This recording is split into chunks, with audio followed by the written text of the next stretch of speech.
大家好，我是天山剑客，感谢大家的支持和关爱。我最近开始身体恢复得很好，所以可以开始制作关于我和新疆的影片了。感谢大家的关注，如果喜欢请帮忙订阅、点赞、转发。这期节目给大家讲一下我这次逃离东南亚的故事。既然现在已经离开了此地，我就不怕讲出那段经历。那时候其实我住在泰国清莱，故事就从逃离老挝移民局开始说起吧。我之前偷渡了7个国家后，我在老挝金三角附近被老挝的边防警察给抓了。跟我一起被抓的另一个男孩是逃离诈骗集团的男孩，我们姑且称他为黑桃老 A 吧，我也不知道他叫什么名字。故事就从大约7月开始讲起。我被泰国那个警察送到缅甸边境，让我自己离开泰国。于是我进入缅甸后，又从缅甸穿越到老挝金三角附近，在金三角附近认识了老 A。那天我跟老 A 一起从金三角内的湄公河游到了这里，然后我跟老 A 一起又累又渴，在森林里睡了很久后，我们准备从金三角附近走到会晒。于是两人一路走，穿越了好多复杂的农场路，好多次迷路。在走了大约5小时后，我们在路边休息了一会，来了个老挝大叔的皮卡车，问我们要不要搭便车。我想坐车到会晒应该没有问题，于是我们就坐上了这辆皮卡车。但是这个老挝大叔不知道我们的身份，还以为我们是游客呢。在付了80元人民币后，我们就上了车。我在副驾驶，老 A 在车厢里乘坐。我因为太累了，直接上车5分钟就睡着了。结果等我醒来，已经是到了边防检查站。我根本不知道这里还有检查站，后来我才知道这里一共有3个检查站。之前我们从湄公河游过去1个检查站，以为只有1个检查站。结果当检查人员过来时，我们拿不出任何证件，直接被扣到检查站了。那个老挝大叔一脸茫然，后来他也开车离开了。当时边防检查站有一个人会说汉语，问我们证件的问题，我们当时直接说谎，就说是从万象过来这里的游客，但是护照在别处。他们当时对我们很客气，确实以为我们是游客，于是让我们发护照照片核实身份。我们谎称护照在万象的一个朋友的房子里，说待会发过来给我们。当时不知道要怎么样离开那里，问了几个人给点钱能不能放行，他们说绝对不行，必须查清楚，根本不收钱。于是那个男孩联系了一个网络 PS 制作组，给我们快速制作了一本护照。等了大约30分钟，护照 PS 好了，他拿去给那个警察看证件，但是他发现2个人的护照信息却是一模一样，只有照片不同。他又立刻撤回和删除了照片。这下麻烦来了，老挝警察直接怀疑我们的身份了，直接开始检查背包和我们的口袋，直接问是不是从金三角逃出来的。我们不承认此事，于是直接给我们戴上了手铐，给上级公安部打了电话。过了大概3小时，一辆皮卡车过来接我们。那时候大约是晚上10点左右的时候，我们被装上了皮卡车，直接押送到了会晒。我们被关在了会晒的一个临时移民监，进去后那里有大约30人被关押，里面有来自中国的20名男孩，都是跑来金三角做诈骗的人员，还有马来西亚的8位被网上中国人的招聘信息骗过来的。这里的移民检察官人挺好的，并没有对我们进行打骂。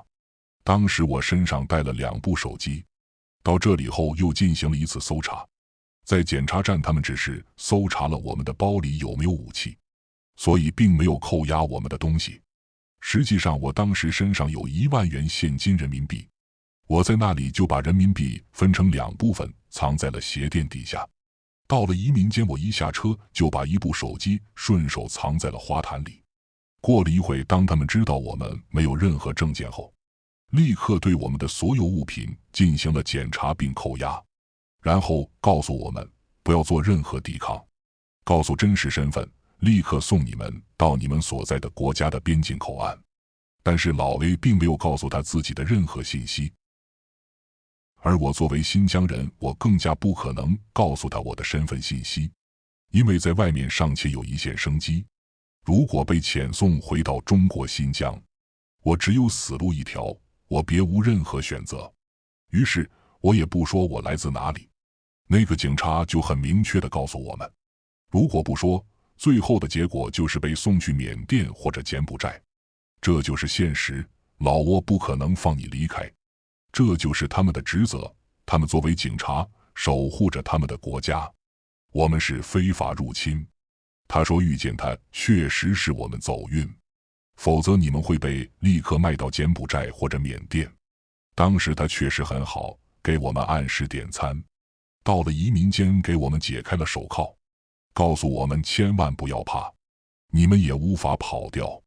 如果你们逃了，那么性质就发生了变化，你们会被当成非法入侵的逃犯，他们在追捕过程中会立刻开枪，请你们不要做任何无谓的牺牲。这个检察官英语、汉语、老挝语都非常精通，于是我们说我们绝对不会跑，我们会联系家里人，然后把证件发过来。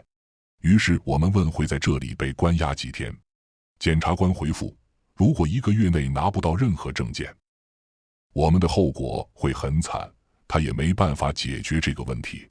现实很残酷，于是我们就继续被关押。这里大概有1个班的看守10人左右。第2天就跟其他被关押的人一起聊天，问了下他们的情况。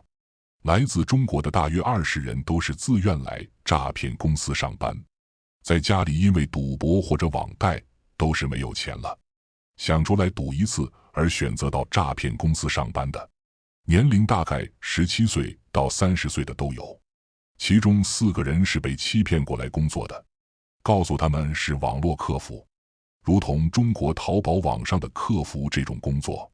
但是他们在经过会筛的时候，全部被这里的检查站截获，现在全部会被遣送回到中国。被欺骗来这里的4个男孩非常后悔，感谢自己在这里被逮捕，他们可以正常的回家。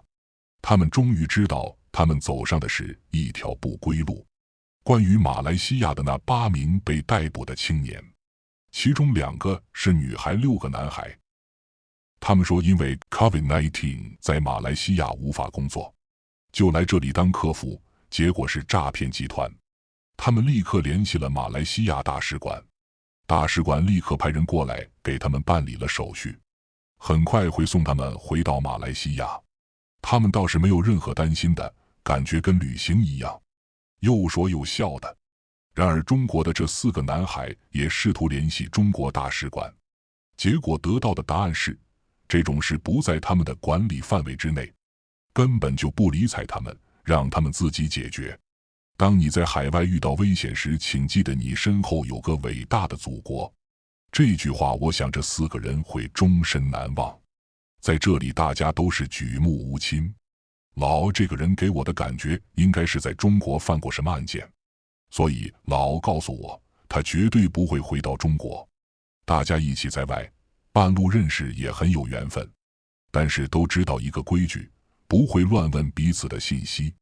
但是我跟他就是有一个共同的观点，那就是越狱。第1晚，老爷问我想不想越狱，我说不越狱难道等死吗？我说好好稳住检察官，让他放松警惕，不要让他感觉到任何一丝丝的危险。我每天表现的就是很颓废。第1天我仔细检查了这所移民间和所有的进出的路线，我发现在山边上建立，这里大概能关押50人左右。这个小院里有大约6个摄像头，门口有警卫站岗，有个监控室，内部相对自由，也没有什么规矩。但是不可靠近大门口，地上有黄线为危险区。检查了悬崖边，大概8米高。我们下面还有一个地下1层，8米下是山体斜坡，情况很复杂。老告诉我他想直接跳下去，我一看这个路线下去就是9死1生。如果侥幸不死完，万一受伤或者扭着脚，如何逃离追捕呢？老 A 说他顾不了这么多了。我说我们在这里有1个月的时间，不要急于一时，给我点时间让我来想想线路。当然逃离肯定是越快越好，因为没人会想到刚进来就会逃走，必须反其道而行。第2天我仔细观察了每个地方。今天先回忆到这里吧，下个视频继续讲解。很多想偷渡离开中国的朋友，可以参考一下我偷渡的经历。之后我会做一个关于如何偷渡东南亚的影片，这也是我一直承诺大家的事。我会仔细地分析偷渡东南亚的各种细节。我们下个影片再会。